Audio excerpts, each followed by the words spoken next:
Okay, Mark. So thanks for joining us. It's lovely to see you again after speaking with you a little while ago about Thank you for self-care. having me. Oh, it's a pleasure. So I'm really interested to speak with you, having now been through the self-care planning process. And I understand that you have, in fact, developed your own self-care plan using the Palliative Care Australia self-care planning tool, Self-Care Matters. I have. It was a really good experience and probably helped to, I guess, challenge me to dig a little deeper into what my values are and also what I need to do to be able to be the best version of myself in life, and also that'll flow on into my work as well in the aged care space. Excellent. And just on that, you mentioned the aged care space, and I know that Palliative Care Australia have a discussion starter tool, What Matters Most. And it struck me when I spoke with you last that it seems to me that the more conversations that aged care workers will be having, hopefully using this tool to guide them. But in terms of self-care, perhaps the more and more aged care workers are engaging in conversations around what matters most to you at end of life. What are your preferences in terms of end of life care? That the need for self-care and being proactive about planning and having strategies in place. Say, for example, if someone has had 4 or 5 of these conversations with different residents or clients in the course of a day, and then coming home after that, depending on the individual, they may feel that they're carrying a bit of weight or emotional kind of, I guess, potentially distress, depending on the content of those conversations. Yeah, for sure. And I think that having a tool like the Palliative Care Australia self-care tool and the care plan, for those workers, they will be under pressure, and I think that sometimes they can probably maybe be going along for a little while and not understand why they feel a particular way. So it actually, I would see that there's probably more of an increased need for healthcare workers in the aged care area to be able to have something that they can rely on, whether it's independent use or using it as part of, team discussions in the first instance to talk about, how are we looking after ourselves. I see that having a resource for staff members, for healthcare workers, aged care workers, to use to maintain their balance and their wellness, and seek help when they need it, particularly when they're dealing with death and dying, that exposure, as you say, to death and dying, it's really important. Absolutely. And so I guess framing our conversation today is the self-care planning process. So the Self-Care Matters planning tool, which is available on the Palliative Care Australia Self-Care Matters website. So that's going to kind of frame our brief discussion today. And firstly, can I ask, how was this experience for you in terms of going through this?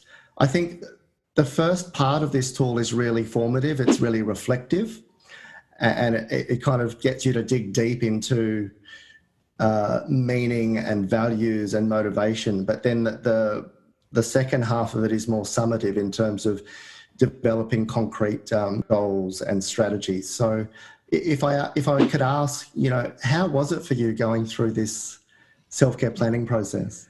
I really enjoyed it, and I think probably because it's something that I have developed over time in terms of the love for myself, and also for being probably really understanding what I do value and how that translates into the way I work in aged care, how I work with my colleagues, but also those around me who give me purpose and meaning in my life.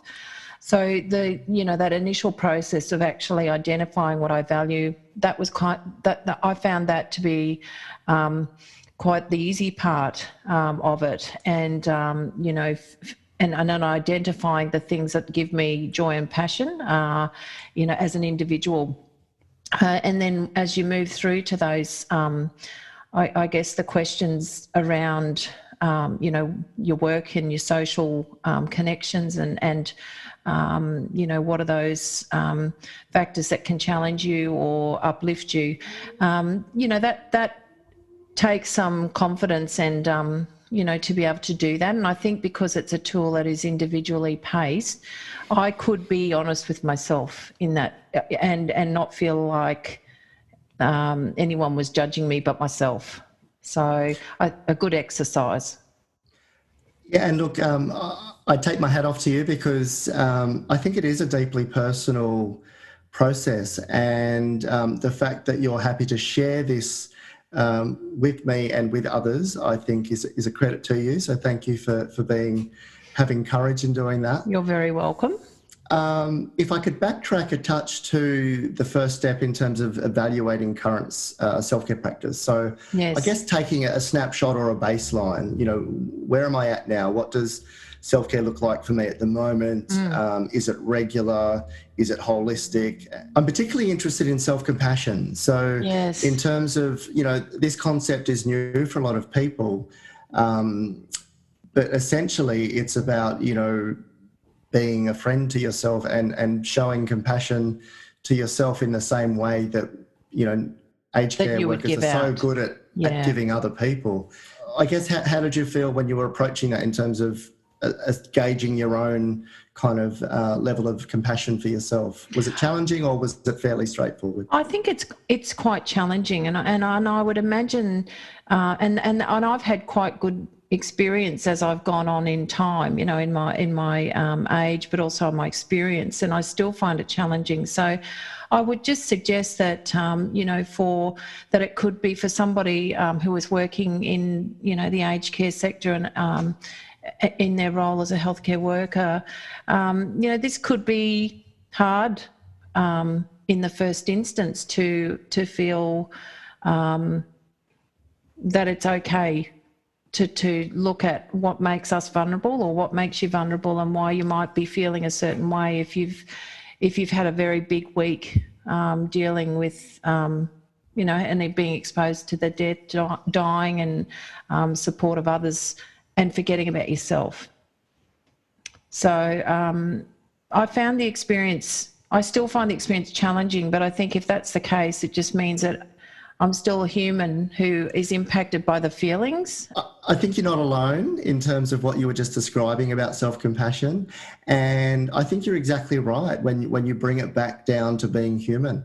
Yes. That if at times you do find it challenging to connect with self-compassion, you're not alone. And other people find the same challenges. And I think ultimately being human is one of the biggest strengths that we can offer and bring to our role in supporting and caring for others. So I think that's a big part of what self-compassion brings to our caring roles, other than helping to build resilience and maintain our capacity to support others. And I think that's probably, a lot of people, depending on what, and I guess that's why it's important to be aware of what you value, because it can be hard for people to understand the concept of self-compassion if it's never been something that they've been exposed to or supported with, to be able to care for yourself. Some people will be brought up in different ways to be always giving. You don't complain and you just get on and do. But I don't think it's certainly not a sustainable way to live your life, and particularly if we are caring for other human beings, and particularly in the aged care sector, it's challenging. So we really do need to be able to look within and to be feel confident that that's okay. Absolutely. And look, I can see from looking at your values and your motivation for self-care that love and connection is really meaningful to you. And, you know, your family and friends um, are really important to you. That they're a big part of your makeup and your what's important in life to you. Yeah. So, How I'm yeah, wired. I think yeah, that, you know, if you talk about the language, you know, I think when you first introduced the notion of self-compassion, it's something I read about, but when we get deep down into it, having conversations, uh, it, it, uh, it does help to have maybe different ways of expressing self-compassion, like how you identify it, how you define it. And it can be about how you're wired or how you've been brought up, that, you know, your values are your values. So, yeah.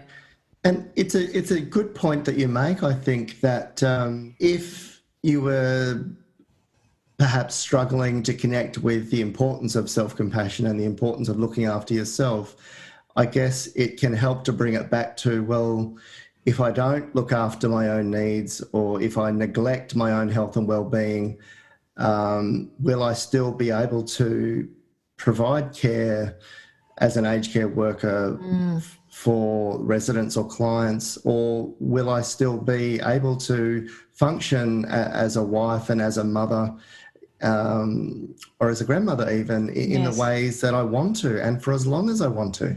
that's right. That's right. And it's not you know, when you think about it, we do have a battery. It's called our heart. And our other organs. So I guess when you think physically, emotionally, and spiritually, they're the things that, you know, are necessary to function. And I think that our society now is probably taking a little bit more focus, and this is why it's been really good exercise to do this work on myself. With the guidance of the resource. And I think that its applicability to our colleagues who are working in a similar area in aged care will find useful. Yeah, and look, I really love reading your personal motivation for practicing self-care. Yes, And, you know, I'm just reminded by that saying that, you know, if you've got a big enough why, then you can find the how. And yes. I think, you know, connecting or getting clarity on what your motivation is, I think can be a really important formative step in terms of building the foundations for effective self-care. Exactly. And I think that probably I've always had a thought that you know, I need to look after myself, but then, you know, there are things that can happen to you that you don't expect that can impact on every element of your life. So, you know, if you want to keep working in an area that is so fulfilling, such as the aged care sector, whether it's residential or community, you you do need to take good care of yourself. Absolutely. Did you struggle with this notion of work-life harmony? It's okay if you did. It's new to a lot of people because, you know, work-life balance is very familiar for most people. Most people I think I've spoken to have definitely heard of this concept of work-life balance. Not so many have heard of work-life harmony, and there's a reason why it's in the tool as work-life harmony. And I guess part of that is because many people actually struggle to connect with the notion of work-life balance. Yeah, sure. The work-life harmony, or if you think about it and you think, I relate it back to, you know, how I've been in my own, say, physical, emotional, and spiritual space, and how that has translated, you know, to my experience about getting up in the morning. Do you bounce out of bed and go to work and feel great? Or is it making it really hard for you to sort of step out the door and head to, you know, to the place, and to be able to turn up as your 100% self when you don't feel 100% yourself, to be able to do the caring, to do to the level that it requires. Because and so yes, that is something when I looked at that, that takes a bit of a lifetime. It's a constant review process. It's about, you know, are you in the right place? You know, it might be that there's impactors within the workspace that impact on your home life and the times you finish. And so it's really about, again, you know, the work-life harmony can exist. And I can feel it in myself. I've had probably 2 or 3. I've had beautiful jobs in my time, but where I feel the balance is that I don't feel that I am overdoing it. I've learned how to give enough that is enough, you know, and I recognise when with the harmony comes an awareness of the capacity that I have on it to do a job, and whether I need to get help or not get help. Do I have enough? You know, do I have enough help at home so that I can actually go to work and feel like I can go to work? So yeah, that harmony is something that can run along very smoothly and then be changed in an instant for whatever reason. It's how you resurrect from that is Absolutely. probably difficult. Yeah, it's dynamic. And look, I can see that there are so many different hats that you wear personally, in your personal life, in terms of social roles, but also professionally. Yes. Just quickly, I'm just curious, were you surprised? I think sometimes it's not until you jot things down on paper that you realise, oh my goodness, I didn't realise I was wearing so many hats. The writing down exercise is a very good thing, Jace, and I think that I would highly recommend it to anybody, and particularly for my colleagues in the aged care space.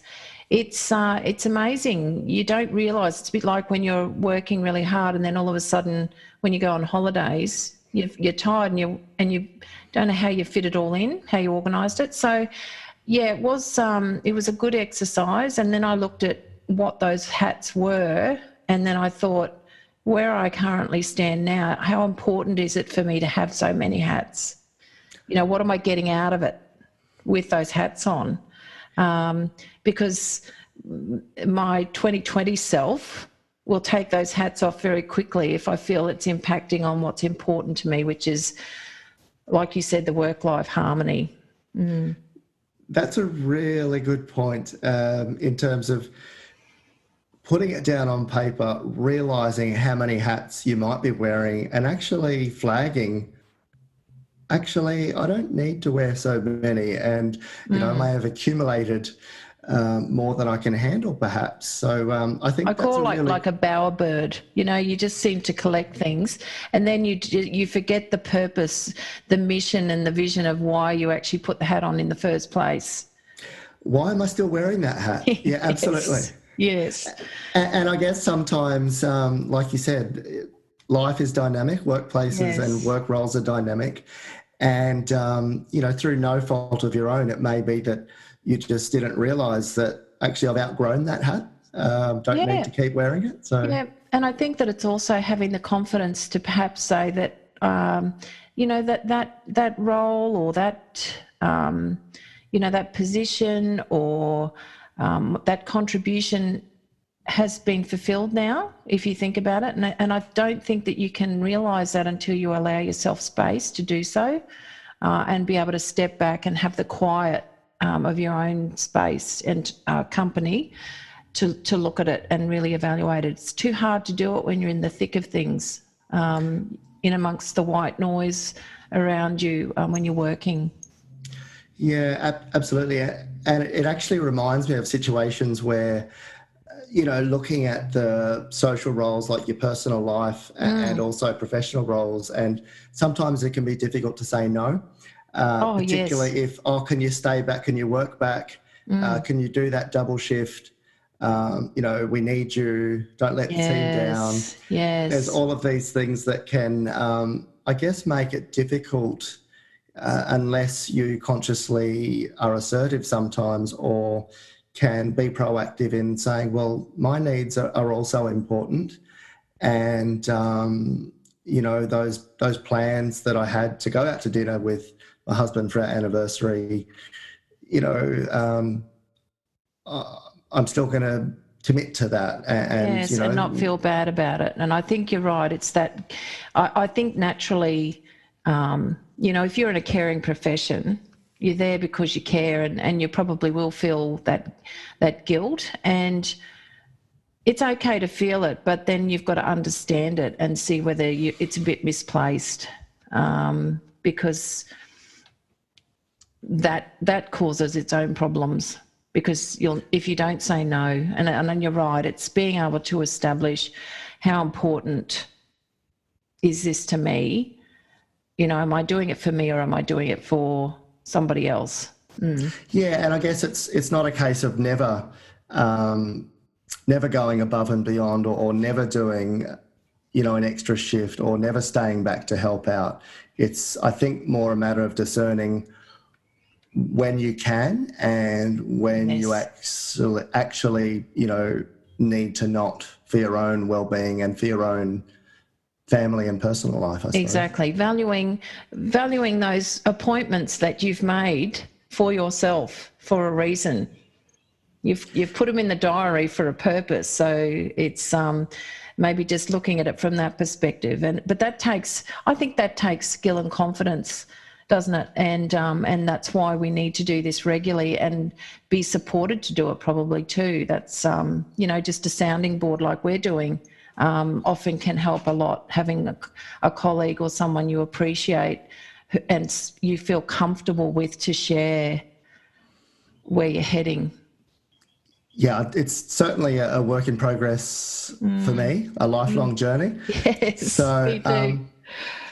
I'm curious, in terms of looking at different stressors or different stresses that you might face in the workplace and even outside of the workplace. How did you find, was that similar in a way to looking at different roles in terms of, I think sometimes we're just so in the thick of managing stress that we may not realise how much and how many different angles that we might be dodging it from, or Yes. you know, yeah. So how did you find that in terms of looking at different stresses and then, I guess, looking at strategies to kind of address or overcome those?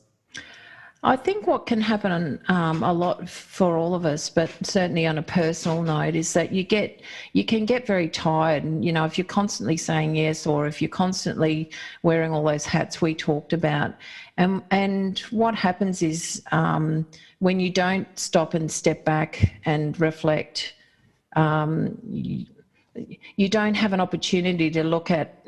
It's almost like the spinning top is just spinning, and you just haven't had time to actually stop the spinning top. To be able to write it down actually gives you, it's almost like writing a list. So that provided me with an opportunity of what's happening at home, what's happening at work, and realising that some of those things will pass with a bit of time, or they may need a bit more investment in terms of me asking for help, which might be at work, or me having a chat with the family and saying, look, you need to help me out here because I've got a bit of a busy time. So it was a useful exercise, and I think when you write it down, it is easier. You can take it and just plonk it in front of somebody other than yourself and say, look what I've got going on at the moment. Yeah. Were you able to identify different strategies across the different domains? So in terms of your social well-being, in terms of your emotional and psychological well-being, or, you know, inner self-care, and physical self-care? Yeah, I think that the you know, when you look at all of those areas, you know, that sort of social domain, it can be, you know, if you know that you've been busy at work, so that can happen. It can happen a lot where you feel that you're under the pressure. Sometimes actually saying no and bunkering down to the social invitations can be really helpful, and you can look at where you're sort of spreading yourself, and or it might be the reverse where you've got a lot happening at work, but you want to really save yourself, or there's some special things coming up. So it's really about balancing out that calendar, and I've really tried to look at ways to look at my calendar, also talking to my husband and family, and then looking at work too, after hours work activities and so on. So yep, that's a really good way. I found very helpful to list it. The physical side of things, I think that's important. You know, we tend to, if you look at it, write it down again and keep yourself to that appointment. You know, your general health checks, your, you know, if you need to go and have some counselling, or you need to have some supervision, or just go and have some quiet time where your mind is actually able to just rest, is really important. Sounds good to me. I really like the different goals that you've set out in terms of, you know, bite-size baby steps in terms Yes. of daily goals, you know, something little that you can do each day, and then moving on to weekly and monthly and yearly goals. With the daily goals, I'm curious about the meal skipping, no meal skipping. So yes. making sure that you eat breakfast and lunch, Yes. because it's not uncommon for us nurses to skip the odd meal, We do. or even... And really what happens, you know, it's very difficult to discipline yourself, because you sort of, you know, and I think that if you looked at your cycle, you know, where if we do this process that I've been so fortunate to do, thank you, Jason, is to, if you look at your whole, spend some time, you look at your whole life inside and out, and be prepared for uncomfortable feelings, but be prepared for some liberated ones. And then you realise, well, if I went to bed a bit earlier, I could get up a bit earlier and have my breakfast and so on, you know. So it's about that fine tuning. So breakfast is one of those things that probably would be a good thing for me to include in my daily habits. Absolutely. And I know from speaking to lots of people working in aged care, palliative care, and nurses in general, that, you know, taking meal breaks is a common one that we do when we start to think about self-care. It's an important one. And, you know, things like getting enough sleep, staying hydrated, but even taking leave, taking sick leave. Taking your leave, exactly. Yeah. And holidays. Yeah. Holidays, don't turn up to work when you're feeling unwell, and you know, feel comfortable knowing that your colleagues will be just fine without you. You know, care of the resident, care of the clients in the community will still happen if you are homesick. So yeah. It has to. It has That's to. right. Yeah. Yeah. And so it struck me that in terms of self-efficacy, I think you're really quite strong in this area, and you're aware of supports around you.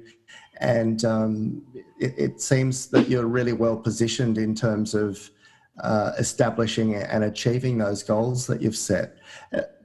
How did it feel for you in terms of working through this area of self-efficacy, and any supports that you might benefit from? I've always tried to surround myself with different types of support people, and something I've learned over time, it's like you have this filing cabinet where you've got your friendships. That it's the ones where you'll have that brief interlude with. Then we have people who you feel very comfortable with, who are colleagues or friends. But sometimes you do need to reach out and talk to somebody about where you're at, and that might be in the form of a counsellor. And I've certainly used a counsellor before, you know, because of various circumstances that have come up in my life to deal with grief and loss personally, and for situations that can arise just by living the life that you live in all its complexity. So I think that having knowledge of those people that can come to your aid when you reach out for help, or they may actually do a valuable thing and reach to you when you don't realise that you need help, and that's a good network to have around. So I think that, but it's a work in progress too, because you have to invest in yourself and love yourself enough to be able to get those people working for you. Absolutely. So we've arrived at that point of the self-care planning process where you commit to taking action Yes. and you map out your next steps. And so this is really the end of the self-care planning process. And I'm just curious how you felt when you arrived at this point, and whether, I guess you mentioned feeling liberating before, but did you feel any sense of clarity and purpose and direction in terms of having been through this process and then charting out where to from here? Yeah, I felt really, really satisfied that I'd given myself the time to look within. And I've also, I felt that this won't be the end of my self-care journey, that this is for the next little while. But I would imagine that this now gives me an opportunity to have something that I've written down. And so you did go on to then document an actual plan, because I guess this tool, the beauty of this tool is that people can either use it to reflect and work through the planning process. Yes. In terms of a reflective exercise, and they can leave it at that and then let it percolate and I guess make effort to Come back to translate that into daily life and work practices. But to get the most benefit out of it, for people who go on to actually chart out their plan Yes. as a living document that Yes. you mentioned, that can be revised, updated, and changed as we change and as life and work changes. Yeah, and it's probably a useful, if you've got the plan there, it's a useful discussion point, particularly when you are maybe in need of seeking a little bit more support. Because if you've come up with this, it's not like you have to reinvent your whole story. You can just really come to the key issues or key points of relevance for you at this point in time to help move you forward. So as it says in the planning tool, self-care is vital to building resilience and preventing burnout. So I guess in closing, I'm curious, in terms of going through this process and developing a self-care plan, how do you think this tool can support aged care workers, people working in aged care? I think what it can do is provide an opportunity to strengthen themselves as individuals and to really understand what motivates them to turn up every day, and perhaps understand some of the feelings that might pop up for them that have never had a label to them, or never had that they've never been able to actually indulge in understanding.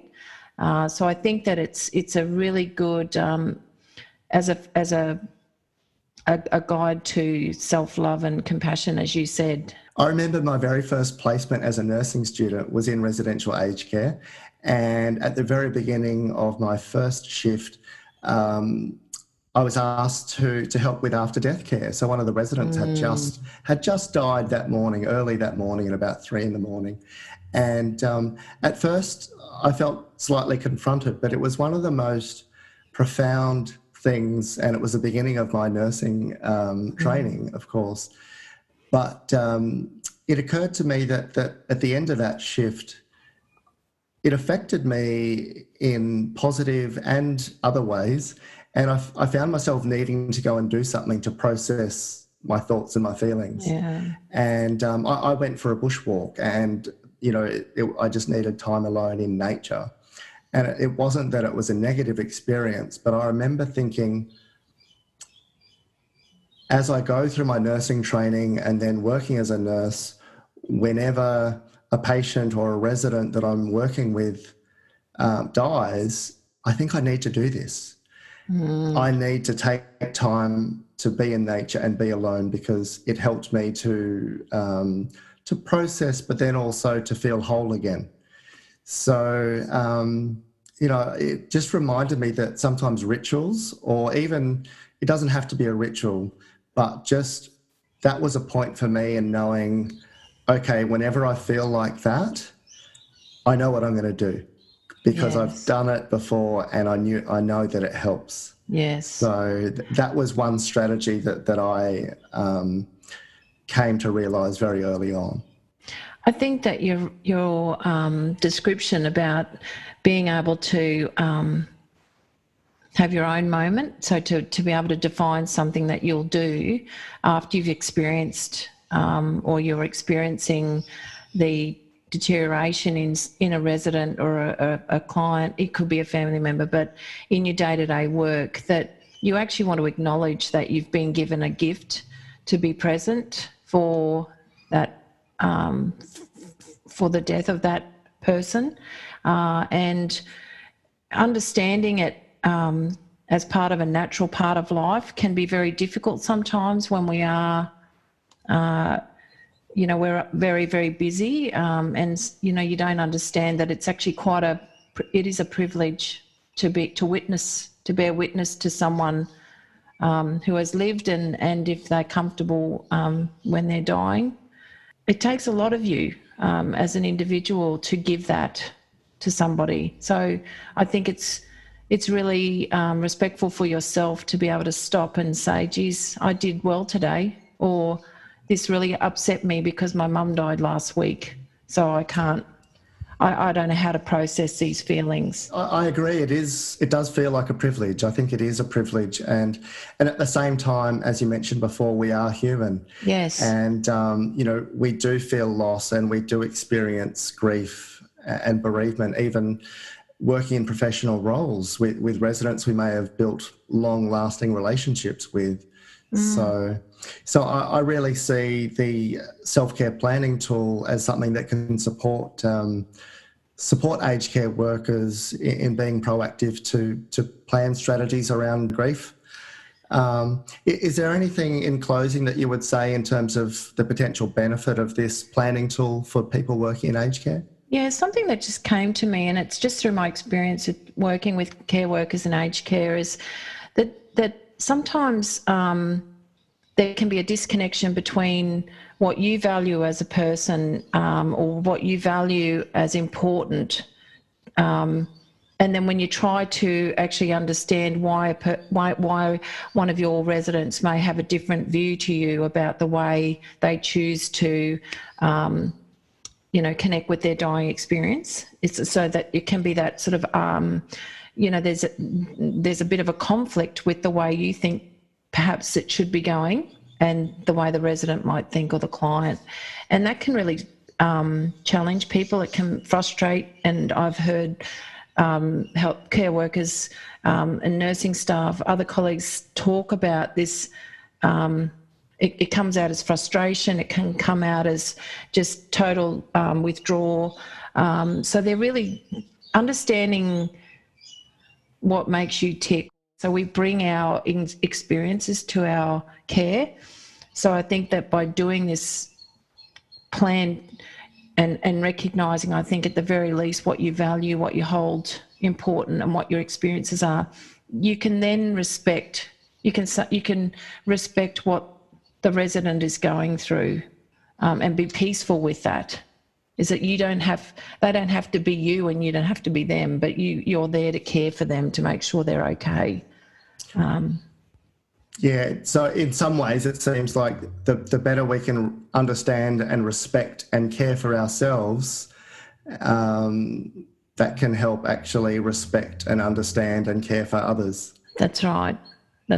So, yeah, I think, we can judge ourselves pretty harshly, but we can also, judge, be quite judgmental of the people we're caring for if we don't understand. It's been an absolute pleasure, Marg. Thank you so much for joining us and for sharing all of your insights. Thank you for having me, Jason, and all the very best to anybody who chooses to take the time to be with themselves.